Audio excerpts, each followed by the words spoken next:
அதற்கு முன்னாடி அனுராதா அவர்கள் எல்லாருக்குமே தெரிந்த ஒரு அனுராதா.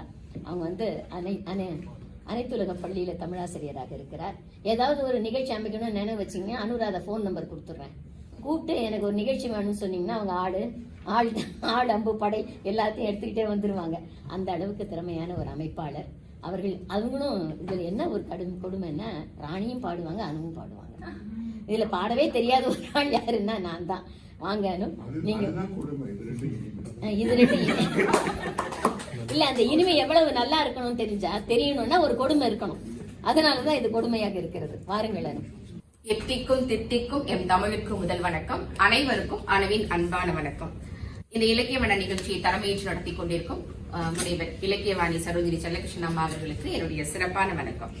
எனக்கு கொடுக்கப்பட்ட பாடல் வரிகள் வந்து 55 இருந்து 116 வரைக்கும். அதுல கொஞ்சம் ராணி சொல்லியாச்சு, கொஞ்சம் அம்மா சொல்லிட்டாங்க. இருந்தாலும் நிறைய திருப்பி சொல்றேன், நீங்க கேட்கணும். ஏன்னா அதுதான் எனக்கு கொடுக்க. அருவியில் ஆடிய அரியவர் அறிவையர், பாறையில் மலர் குவித்த பாவையர், மரநிழலில் தங்கிய மங்கையர், தலைவனில் எழில். இதுதான் வந்து எனக்கு கொடுக்கப்பட்டது. இதுல வந்து அருவியில் ஆடிய அறிவையர். எனக்கு இந்த கபிலரோட ரொம்ப பிடிச்சது. சொல்றப்பயே வந்து அருவி, அறிவையர், பெண்களை வந்து அவ்வளவு அழகான சொற்கள்ல வர்ணிச்சிருக்காரு. பாவையர், பாறை பாவையர், மரம் மங்கையர் அப்படின்னு ரொம்ப அழகா சொல்லியிருக்காரு. இந்த பாடல்ல என்ன கபிலரோட என்ன, குறிஞ்சினாலே மலையும் மலையை சார்ந்த பகுதி தானே. அந்த மலையும் மலையை சார்ந்த பகுதி எப்படி வந்து நல்ல மலை வளமாக இருந்தது, மழை வளத்தினால எப்படி வந்து மழை பெய்தது, அந்த மழையினால எவ்வளவு மரங்கள் இருந்தது, அந்த மரங்கள்ல எவ்வளவு மலர்கள் இருந்தது, அந்த மலர்கள் எப்படி எவ்வளவு சிறப்பான மலர்கள், ஒரு நாட்டோட வளம் எப்படி இருக்கு அப்படின்றது ஒரு மலையும் மலையை சார்ந்த பகுதிக்கு, அப்படி மலைப்பகுதிக்கே நம்ம கூட்டிட்டு போயிருப்பாரு. அவ்வளவு அழகான வர்ணனை. படிக்க படிக்க ரொம்ப நம்ம தமிழ்நாடு இவ்வளவு நல்லா செழிப்பான இருந்தது அப்படின்றது நல்லா இருந்தது. திணை புனை பாதுகாக்க பெண்கள் எல்லாம் தலைவி வந்து தோழியோட போறான்.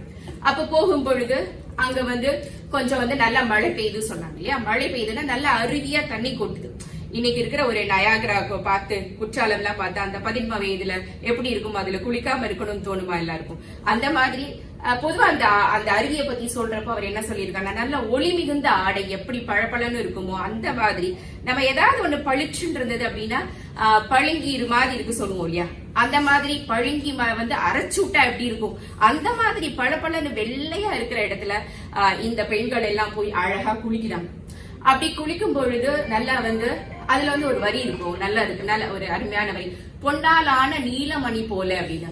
அந்த பெண்ணோட தேகத்தை வந்து பொண்ணு, அதனாலதான் பொன் மகள் வந்தால் பொன்வேணி உருகுதே, இதெல்லாம் இங்க இருந்து வந்ததுதான்.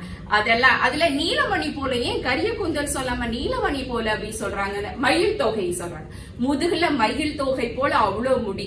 இன்னைக்கு நம்ம அறிவியல கொஞ்சம் இருக்கிற முடியும் போயிடும். என்னதான் நம்ம கரிசலாங்க நீ ஆவாரம் என்ன போட்டு குளிச்சாலும் முடி வளர்றது கிடையாது. இவங்களுக்கு தோள்பட்டி கீழே இருக்கிறதே கஷ்டம். இவங்களுக்கு வந்து நல்லா முதுகு வரைக்கும் அழகான முடி. அதுல சொன்னாங்க இல்லையா, நல்லா குளிச்ச பிறகு பிழிஞ்சு போடுற அளவுக்கு முடி இருக்குது.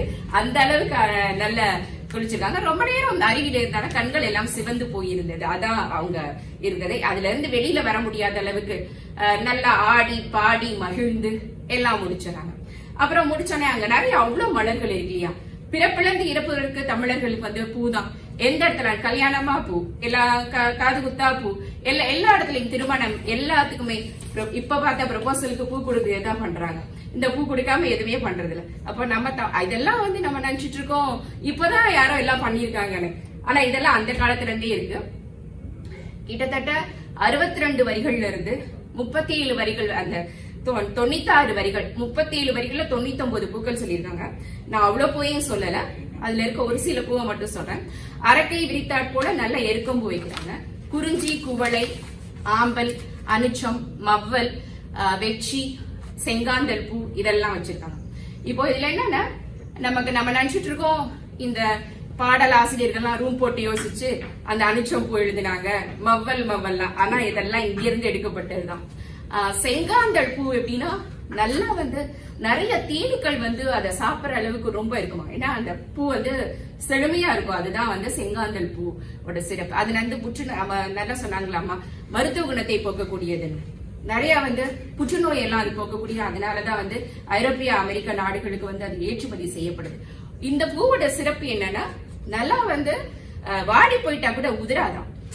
இப்ப நம்ம பசங்களுக்கு நம்ம சொல்லலாம், நல்லா ப்ரொபோசலுக்கு இதை எடுத்துட்டு போய் கொடுங்க அப்படின்னு சொல்லிட்டு, அந்த மாதிரியான நல்ல செங்காந்தல் மலர் வந்து அவ்வளவு இருக்கு. இந்த பாட்டை இந்த பூ கேட்ட உடனே எனக்கு என்ன ஞாபகம் வந்ததுன்னா, ஒரு பாட்டுல வரும், சங்கத்தில் பாடாத கவிதை அங்கத்தில் யார் தந்தது, அதுல வந்து கையின்ற செங்காந்தல் மலரே அப்படின்னு சொல்லிட்டு அந்த வரி வரும். சோ இந்த பாடலாசிரியர்கள்லாம் இந்த குறிஞ்சி பாட்டை எடுத்தா போதும் நினைக்கிறேன், நிறைய பூ கொண்டு வந்துடலாம். அப்புறம் வந்து இதுல வந்து இந்த 99 பூக்களையே வந்துட்டு நெய்தல்ல வந்து ரெண்டு இடத்துல செய்திருப்போம் சொல்லியிருப்பாங்க.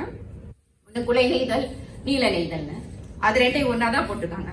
சோ இன்னும் 101 பூனே நம்ம வச்சுக்கலாம், அவ்வளவு மரங்கள் இருந்திருக்கு. அப்போ அதே மாதிரி தேமா களிமா மாமரத்தையும் ரெண்டையும் ஒன்னா சொல்லியிருக்காங்க. இந்த மலரை தவிர நிறைய வந்து அனிச்சம் நமக்கு நிறைய கேள்விப்பட்டிருப்போம். மொப்பக்குள்ளையும் அனிச்சம், முகம் தெரிந்து நோக்கக்குள்ளையும் இருந்த அந்த இடத்துலலாம் நிறைய அனிச்சம் போக்கிட்டு இருக்கும். அந்த அளவுக்கு நம்ம தமிழ்நாட்டுல மரம் இருந்திருக்கு. அது எப்படி இருக்கு இப்போ, என்ன எப்படி இருக்கு, வீட்டுக்கு ஒரு மரம் வளர்ப்போம் அப்படின்னு எல்லாரும் மரக்கன்றை வந்து எந்த இடத்துக்கு போனாலும் அன்பளிப்பா கொடுத்துட்டு இருக்காங்க. அவ்வளவு மரங்கள் இருந்த இடத்துல இன்னைக்கு மரங்கள் இல்ல, மரம் வளருங்க, மரம் வளர்ப்போம், அப்படி இயற்கையை காப்போம் அப்படின்ற நிலைமை இன்னைக்கு வந்துச்சு. அந்த மாதிரி எல்லாம் இத படிக்கிறப்போ, ஓ அவ்வளவு நல்லா செழிப்பா இருந்த நம்மூரா அப்படின்னு தான் எனக்கு ரொம்ப ஆனந்தமா இருந்தது. மரநிழலில் தங்கிய மங்கையர். இப்போ பறவைகளோட ஒளியவே வந்துட்டு நல்லா வந்து எப்படி இருந்ததுன்னா, இசைக்கருவிகள் மாதிரி அங்க அப்படியே ஒழிச்சுட்டு இருந்தது, ரீங்காரமிட்டு கொண்டிருந்தது. அந்த மாதிரியான ஒரு இடத்துல நிறைய வந்து, எப்ப பொதுவா அருவியில வந்து நிறைய மழை பெஞ்சா நல்ல சத்தம் கேட்டுட்டு இருந்தா நமக்கு பேசுறது கஷ்டமா இருக்கும் இல்லையா, அதுல இந்த பறவைகள் வேற ரீங்காரமிட்டு கொண்டு இருக்கு. ஆனா கூட பெண்கள் வாய முடியாது, பேசிடுவோம் இல்லையா. அப்போ இவங்க வந்து அதுலயும் இடையிடையே சொற்கள் நிறைய பேசி எல்லாம் பட்டு, அம்மா சொன்னாங்களே அதுக்கு மேல வந்து பூவாலான ஆடைன்னு. இப்போ நீங்க இதை எப்படி பார்க்கலாம் அப்படின்னா, கல்யாணத்துக்கு போறப்ப சங்கீத் வந்து ஏதோ பெரிய ஈவென்ட் பிளானர்ஸ், மேரேஜ் கிரியேட்டிவிட்டி அதை கொண்டு வந்தாங்க, அதெல்லாம் எதுவுமே கிடையாது. இங்க இருந்துதான் வந்தது எல்லாம்.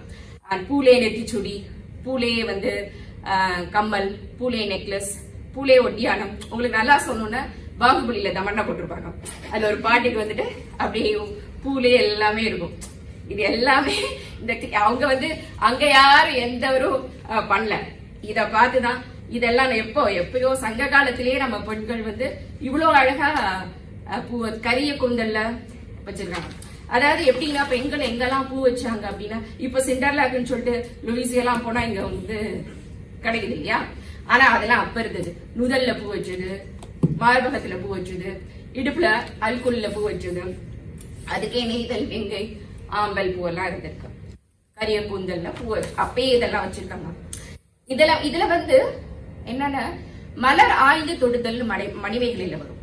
அதுல வந்து எப்படின்னா, இந்த பூக்கள் அந்த காலத்துல பொண்ணுக்கு சமைக்க தெரியுமா அப்படின்றத காட்டிலும் பூ தொடுக்க தெரியுமா அப்படின்ற அளவுக்கு பூ தொடுக்கிறது ஒரு கலை. நல்ல வேலை நம்மகிட்ட யாரும் கேட்கலன்னு வச்சுக்கோங்க. அதான் அப்படின்னா நம்மகிட்ட யாரும் கேட்கல. ஏன்னா இப்பெல்லாம் நமக்கு நிறைய ஆர்டிபிஷியல் ஃபிளவர்ஸ் வந்துச்சு இல்லையா. ஆனா அப்ப வந்து அந்த பூ தொடுக்கிறதே வந்து பூவையே மாலை மாதிரிலாம் எங்க அம்மா எல்லாம் தொடுப்பாங்க. அவ்வளவு அழகா அந்த பூ வந்து அப்படி மல்லிப்பூவே மாலை மாதிரி தொட்டு போடுவாங்க. அது மாலையில கிடைக்காட்டி மல்லிப்பூவே தொட்டு போட்டுருவாங்க. அப்படி இதுக்கப்புறம் அந்த பூவெல்லாம் தொடுத்ததுக்கு அப்புறம் அசோக மரத்தை தங்குறாங்க. அதாவது அந்த மரம் வந்து பிண்டி சேலைன்னு இந்த பாடலே, குறிஞ்சி பாடலே 2 சொற்கள்ல கவிஞர் சொல்லியிருப்பாரு. பல்பூம் பிண்டின்னு 88வது வரியிலையும், அங்குலை சேலைன்னு 104, 105 வரிகள்ல சொல்லியிருப்பாரு. திருமுருகாற்றுப்படையிலையும் இது வந்து பிண்டி சேலை அப்படின்ற 2 வார்த்தைகள்ல இந்த பூ இது வருது. இது இப்ப இந்த அசோக மரம் எங்க இருக்கு அப்படின்னா, பெங்களூர்ல லால் பார்க்ல போனா நிறைய பார்க்கலாம். தமிழ்நாட்டுல போய் பாருங்கன்னு சொல்லி போனதால பெங்களூர்ல போனா பாருங்கன்னு போட்டிருக்கேன். அந்த அளவுக்கு நிறைய வந்து உறுதியான மரம் இந்த மரம். இதுல வந்து ஊஞ்சல் கட்டி தொங்க விடுறது அந்த மாதிரி நல்லா உறுதியா இருக்கிறதுனாலதான் இவங்க போய் அதை பார்த்து தங்கியிருக்காங்க. ஏன்னா அருவியில குளிச்சு ஆடி பாடி மகிழ்ந்து எல்லாம் முடிச்சதுக்கு அப்புறமும் வீட்டுக்கு போகணும் தெரியல. ஏன்னா பெற்றோர்கள் எல்லாம் வந்திருக்காங்கல்ல, சும்மா இருந்தாலே வீட்டுக்கு போகணும் தோணாதியா இருக்கும். அதனால இந்த பூக்களான ஆடைகள்லாம் அணிஞ்சு உடனே இதே போயிருக்காங்க. இப்ப தலைவன் வராரு, கதாநாயகன் வராரு. தலைவனோட எழில் பத்தி சொல்லியிருக்காங்க. பொதுவா வந்து நம்ம சங்ககால பாடல் எடுத்துட்டோம்னா தலைவியோட அழகை பத்தி பாடின பாடல் தான் அதிகம். தலைவனோட அழகை பத்தி பாட குறைவு. அப்ப இங்க பாடிருக்கான இந்த தலைவன் கொஞ்சம் ஏதோ ரொம்ப அழகா இருந்திருக்காருன்னு நினைக்கிறேன். அது மாதிரி சினிமா பாடலையும் படுத்திட்டீங்கன்னா நமக்கு வந்து பெண்களை வர்ணிச்சு பாடிய பாடல்கள் தான் அதிகம். ஆண்களை வர்ணித்து பாடியல நம்ம சூப்பர் ஸ்டார் ரஜினிகாந்துக்கு தான் ஒரு பாடல் இருக்கு, அழகு நீ நடந்தால் நடை அழகு அழகு, அந்த பாட்டு இருக்கு. அதுவும் குறைவுதான். அப்போ ரொம்பவே சூப்பர் ஸ்டாரா இவர் தலைவர் இருந்திருக்கும்னு நினைக்கிறேன். அதனால வந்து அவரை பத்தி பாட சொல்லியிருக்காங்க. இவருக்குமே வந்துட்டு நல்ல எண்ணெய் தேர்த்து நல்ல கரிய கூந்தல் இருக்குது, அதை கூட அவர் கோதி விட்டாராம்.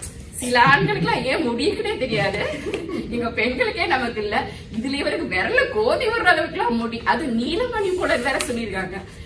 அவ்வளவு அழகான முடிகள் இருந்திருக்கு அவருக்கும். அதுல வந்து சந்தனம்னா நல்ல மனம் கமலக்கூடிய சந்தனத்தை நிறைய பூசிட்டு நல்லா வந்து அவரு அவ்வளோ இதா பண்ணிருக்காரு. இதுல வந்து அகில் மரம் இருக்கு இல்லையா, அகில் மரத்தோட இசைக்கருவிகள் போல தேனீக்களோட இசை இருந்தனா, அப்போ அந்த தேனீக்கள் கூட ஆரவரிக்கும்படி அகில் மரத்தோட புகை ஊட்டினாங்களாம். என்ன நம்ம நினைச்சிட்டு இருக்கோம் பெர்ஃபியூம்னா இப்பதான் வந்துச்சு பாரு, இல்ல இவங்க வந்து வாசனை திரவியத்தின் அரசன் அகில் மரம், அது பசுமை தங்கம், இது ரெண்டு இதெல்லாம் அப்பயே பாடியிருக்காங்க. நம்ம நினைச்சிட்டு இருக்கோம் எங்க பசங்க எல்லாம் என்ன பண்ணுவாங்கன்னா இந்த டான்ஸ் கிளாஸ் எல்லாம் முடிச்சுட்டு பார்த்தா பயங்கர பெர்ஃபியூம் போட்டுப்பாங்க. ஓ இந்த இதெல்லாம் வந்து ஒருத்தரை ஈர்க்கிறது அப்பயே இருந்திருக்கு. இந்த மாதிரி வந்து பெண்கள் வந்து ஆண்கள் போட்டுக்கிறது இதெல்லாம் இந்த வாசனை திரவியங்கள்லாம் அப்பயே நம்ம தமிழர்கள் பயன்படுத்தி இருக்காங்கன்னு இதுல இருந்து தெரியும். இதுல வந்து இந்த தலைவன் பார்த்தா எப்படி இருக்குன்னா வில்லும் அம்பும் வீரக்கடலும் போட்டு பனை மடல் வச்சிருக்காரு தலையில அப்படின்னு இருக்கும். அப்ப இந்த பனை மடல் வந்து நம்ம பொதுவா வந்து யார் வச்சுப்பாங்கன்னா வீரர் போருக்கு செல்லும் பொழுது வீரர்கள் வச்சிருப்பாங்க. ஏன் இந்த அந்த வில்லும் அம்பு வச்சு இருக்கிறதுனால இவரை பார்த்து முருகன் என பயந்தாங்க அப்படின்னு சொன்னாங்க. என்னடா வில்லும் அம்புனா நம்ம ராமபிரான் தானே வரணும், இங்க முருகபிரான் வர என்ன அப்படின்னு பார்த்தா அவரும் காதல் மன்னன் தானே. வலிய திருமணம் செய்யறதுக்காக முருகன் வந்து வேடர் வேடம் பண்ணிட்டு போய் அந்த வில்லெல்லாம் வச்சிருந்தாரு, அது அவரோட ஆயுதத்துல ஒன்று. அந்த மாதிரியான வில்லும் வச்சு அவர் வந்தாரு. அதை பார்த்தினோடனே பாக்குறவங்களுக்கு முருகன் என பயப்படுற அளவுக்கு இருந்தாரு. என்ன மொத்தத்துல நம்ம ஹீரோ ரொம்ப அழகா இருந்தாரு, கதாநாயகன் தலைவன் அவ்வளவு அழகு. அதுக்காக தான் அவருக்கு ஒரு பாட்டை எழுதியிருக்காங்க. இதுதான் இந்த பாடலோட சிறப்பு. அருவியில் ஆடிய அறிவர், பாறையில் மலர் குவித்த பாவையர், மரநிழலில் தங்கிய மங்கையர், தலைவனின் விடு. இதுதான் எனக்கு கொடுக்கப்பட்டது. இததான் வந்து அந்த காலத்திலே நம்ம மக்கள் எவ்வளவு செழிப்பா இருந்திருக்காங்க, எப்படி வாசனை திரவியங்கள் மலர் ஆடைகள் இதெல்லாம் போட்டிருக்காங்க அப்படின்றது இதுல இருந்து தெரியுது. வாய்ப்பு கொடுத்தமைக்கும் வாய்மொழி கொடுத்தமைக்கும் நன்றி கூறி விடைபெறுகிறேன். நன்றி.